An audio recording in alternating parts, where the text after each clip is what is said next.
యావత్తు సాక్షుల దగ్గర నుంచి తెలుగు పిల్లలకు భారతదేశ పిల్లలు రవీంద్ర భారతిగా మారిన భారతదేశ పిల్లలందరికీ ఆశీర్వాదపూర్వకంగా అభయమూర్తిగా తెలియజేయనిది ఏమనగా, ఇంకా ఎవరి ముందో ఎవరో ఫీల్ అయ్యారు, మీరు ఎవరినో రెచ్చగొడితే వాళ్ళు ఏదో అనేసుకోవటం లాంటివి జరుగుతూ వచ్చినాయి.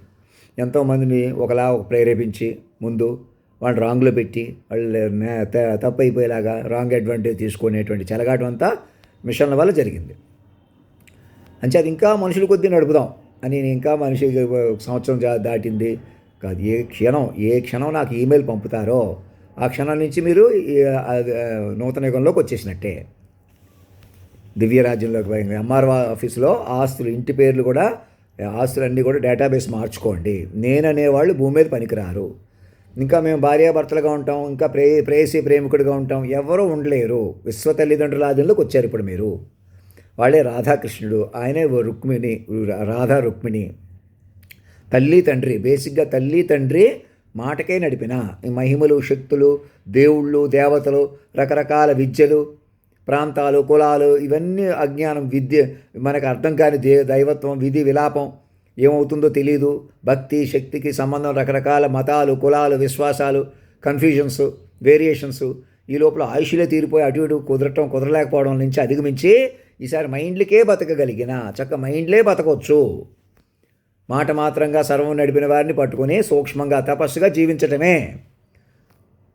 మాగంటి మురళీ మోహన్ గారికి, సాక్షులకి, రజనీ గారికి, రాజారత్నం గారికి, సినిమా యాక్ట్రెస్కి, మహేష్ బాబుకి, రాజమౌళి గారికి, అందరికీ, ఇంకా పేరు పేరున ప్రభాస్ గారికి, అక్కినేని నాగార్జున గారికి, మీరు పిల్లలుగా ప్రకటించుకుంటే మీకు ఏం చేయాలో తెలుస్తుంది. మీరు, మీ కుటుంబ సభ్యులు, ఇంకా సురేష్ ప్రొడక్షన్స్ సురేష్ బాబుకి, అందరికీ ఏకకాలంలో ఆశీర్వాదపూర్వకంగా అభయమూర్తిగా శాశ్వత తల్లిదండ్రిగా నేను ఎప్పుడు 18 ఏళ్ళ నుంచి 35 ఏళ్ల పిల్లవాడిగా ఉంటాను. పవన్ కళ్యాణ్ గారికి, చిరంజీవి గారికి, ఇంకా ఎవరెవరు ప్రముఖులు నిర్మాతలుగా ఉన్నారు, అశ్విని దత్ గారికి, వెంకటేష్ బాబు గారికి, సురేష్ బాబు గారికి, అందరికీ, మీ పిల్లలకి, మీ ఇంట్లో ఉన్న ఆడపిల్లలకి, మగపిల్లలకి, అందరికి కూడా మొదట పిల్లలుగా ప్రకటించుకోండి. అదే ప్రోత్సాహం అందరికి ఇవ్వండి. అలాగే రామోజీరావు గారి కుటుంబానికి అందరికి పిలుస్తున్నాను. మీడియా ఛానల్స్ అన్నీ కూడా దూరదర్శన్లోకి విలీనం చేసేసుకుని, ఆస్తులు, ఇంటి పేర్లు కూడా డేటాబేస్ ఎంఆర్ఓ ఆఫీసులో చేంజ్ చేసుకుని చక్కగా ముందుకు రండి. అలాగే ఎన్టీవీ నరేంద్ర చౌదరి గారికి, వారి భార్యాభర్తలకి అందరికీ కూడా ఒక ఇంట్లో తాతగారు మనవడు, అమ్మమ్మ మనవరాలు కూడా మాకు పిల్లలే. మమ్మల్ని చాలా జాగ్రత్తగా, నా గుండెల్లో ఉన్న 10 మంది హీరోలు, హీరోయిన్ని ముఖమే చూడగలగాలన్నమాట. అలా మైండ్లుగా బతకాల. మీరు మైండ్లుగా మాత్రమే మనగలరు. అది కాదు ఈ ప్రపంచం మనదే, నేను ప్రేయస్ని అవుతాను, ప్రేమికుడిని అవుతాను అనేటువంటి విధానం ఇంకా లేదు. తల్లిదండ్రులుగా బతికితే చాలు. వాళ్ళ ప్రకారం ఉంటాయి జీవితాలు, వ్యాపారాలు, వ్యవహారాలు అన్నీ కూడా. మీ భవిష్యత్తు అన్నీ కూడా, పంచభూతాలు కూడా వాళ్ళ అధీనంలో ఉన్నాయి. కాబట్టి ఇక్కడి నుంచి మైండ్ల యుగం ప్రారంభమైంది. ఇంకెటువంటి సందేహం లేకుండా ముందుకు రండి. మమ్మల్ని తాజ్ హోటల్లో ఎక్కడ కొలు తీస్తారో సర్వం మాదనిపిస్తే మీది అవుతాయి. ఏదో గొప్ప కోసం మాకు ఇచ్చేసేయండి అంటలేదు. నేను దాన ధర్మం చేసినా మీకు దానం చేసినట్టు ఉంటుంది. మరణించినా మళ్ళీ పుట్టాల్సి వస్తుంది. ఇప్పుడు బ్రతికుండగానే మా శాశ్వత తల్లిదండ్రుల యొక్క పిల్లలుగా ప్రకటించేసుకోవడం అంటే నిజంగా మైండ్లుగా తిరగబడిన లోకం ఇది అవుతుంది. మీకు మైండ్ పట్టు వస్తుంది. నాకెలా నా మాటకైనా సర్వం నడిచింది అనుకుంటున్నాను అన్నట్టు చూపించాను. సేమ్ మీ మాటకి మీరు మాటతో సర్వం నడుపుకుంటారు, పెంచుకుంటారు. ఈసారి తపస్సుగా, యోగంగా, చైల్డ్ ప్రాంప్ట్గా విశ్వవ్యూహాన్ని పడతారు.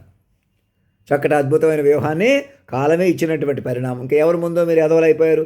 అందరూ ఒకళ్ళు ఓడించుకుంటూ మీరు ఏదో రెచ్చిపోతే వాళ్ళు ఏదో అనుకుని అయిపోయిన వారికి, ఎవరికైనా మా వాళ్ళకి కానీ, మీ వాళ్ళకి కానీ, నాకు పరిచయమైన వాళ్ళకి కానీ అందరికీ చెప్తున్నాను. ఇంకెవరి ముందో ఫూల్స్ అయిపోయారు, పెద్దలు అయిపోయారు, చిన్నలు అయిపోయారు కాకుండా, ఇంకా ఎవరి వల్ల నేను వెలుగుతాను అనుకుంటే పొరపాటు. మీరే నన్ను నేనని, నీవని, వేరుగా లేవని చెప్పినా వినరా ఒకరైనా అని మహారాజా అని శ్రీమాన్ అని పిలవడం వల్ల మనసులో కూడా నన్ను తేడాగా చూడరనమాట. ఇక్కడ కుర్రోళ్ళకి కానీ, హాస్టల్లో ఉన్న తెలుగు పిల్లలకి అందరికీ చెప్తున్నాను ఏకకాలంలో. అనిత కౌర్ గారికి, ఇంకా ఇక్కడికి వచ్చాను కాబట్టి వీళ్ళకు సిక్కులతో, సిక్కు మతం పాటలు ఏవో పాడగలిగాను కాబట్టి వీళ్ళతోనే ఏదో ఉంటుందని కాదు. ఇంక ప్రకృతి పురుషులు అయ్యంటే ఇంక అందరికీ తల్లిదండ్రులు అయిపోయారు. అది ఏ మతం వాళ్ళైనా, ఏ కులం వాళ్ళైనా, ఇంక మీకు ప్రత్యేకత, ఇంక వేరే ప్రత్యేకత ఏది? మీ పిల్లలుగా ప్రకటించుకోవడమే ప్రత్యేకత. అది మేమేదో చేస్తాం, మా వాళ్ళు ఎలా ఉందామంటున్నారు, ఇంకా మీ వాళ్ళు మా వాళ్ళు అని మాట్లాడటం పొరపాటు. అలా రెచ్చిపోయి వివరాలు అందరికీ చెప్పనివ్వకుండా చేసినటువంటి మాయ కూడా అందరూ ఇప్పటికైనా యునైట్ అయ్యి అధిగమిద్దాం రండి. మమ్మల్ని పట్టుకోండి, కేంద్ర బిందువుగా మరణం లేనట్టు పట్టుకోండి.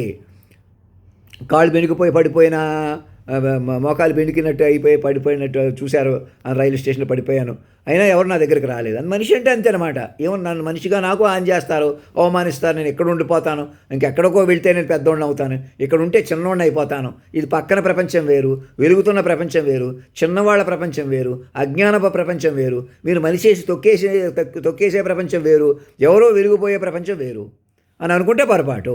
అక్కడ తెర మీద నన్ను వెలిగించుకుంటూ వీళ్ళందరికీ నిన్న న్యూ ఇయర్స్ గ్రీటింగ్స్ పంపారా, నేను పంపినట్టు మరి అలా పంపాలన్నమాట. అలా అందరికి పంపుతూ ఈ నూతన యుగంలో నిన్న ఒకరోజేనే కాదు, న్యూ ఇయర్స్ కాదు, తెలుగు సంవత్సరాల ప్రకారం సంకల్పం కొత్తగా రాసుకుని మీ పరాభవనామ సంవత్సరంలోకి వెళ్ళకూడదు. ఇది ఇంకో చాంద్రమానం ప్రకారం ఇంకో లెక్క చెప్తున్నారు పంతులు గారు, నార్త్ ఇండియన్ పంతులు గారు. వారి ప్రకారం కూడా 2 చంద్రమానం సౌర్యమాన క్యాలెండర్ల ప్రకారం సంకల్పాలు కొత్తగా రాసుకోండి. ఇప్పుడు మీరు అధినాయక మహారాజు గారి పరిపాలనలో, శాశ్వత తల్లిదండ్రుల ఆలనా పాలనలో వాక్కుకే నడిచిన తీరులో ఉంది. ఎక్కడన్నా నేను చెబుతున్న తీరు కొంచెం నచ్చకపోతే మళ్ళీ చెప్పుకుందాం. నాకు సహకరించి నేను సంస్కృతం, హిందీ, ఇంగ్లీష్ బాగా మాట్లాడేలాగా హెల్ప్ చేయండి. సో నేను బాగా నా గురించి చెప్పటమే, నేను ఏం చెప్పొచ్చో కూడా మీరే రాయటం, అదే మీ చదువు, మీకు సంకల్పం, మీకు కూడా పెరుగుతుంది అనమాట. నేను వ్యూహంగా పెరిగితే మీకు తెలుస్తాను కదా, అలాగనమాట. అంత డాక్టర్లకే హార్ట్ అటాక్ వచ్చి మరణించారంటే మనకి ఎవరికి సెక్యూరిటీ ఉంది? మరి ఇంకా అదిగో ఆ శక్తికి మాత్రమే బతకగలుగుతుంది. ఆ శక్తిని పెంచేసుకుంటే బతికేస్తాం. ఇంకెలాగన్నా లోకాన్ని బతికించుకుని కూడా బతకాలన్నమాట. ఇక మనం మనుషులే బతుకుదాం అని ఇది పడకూడదు. ధర్మో రక్షతి రక్షత, సత్యమేవ జయతే.